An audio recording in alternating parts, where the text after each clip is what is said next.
তাআলা যদি দয়া করে আমাদেরকে মাফ না করে, আমাদের বাঁচার কোনো উপায় নাই। আপনি কি ভেবেছেন আপনার নামাজ দিয়ে আপনি জান্নাতে যাবেন?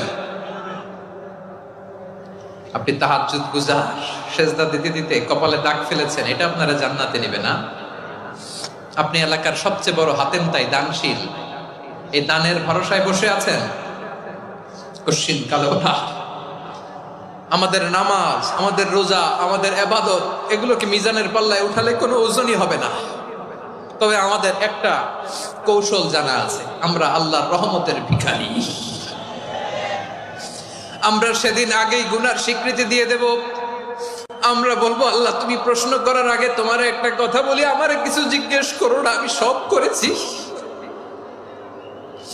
এমন কোন পাপ নাই যে পাপ আমারে দিয়ে হয় নাই। তোমার রহমত দিয়ে তুমি জান্নাতে পাঠাবা, তোমার দয়ায় জান্নাতে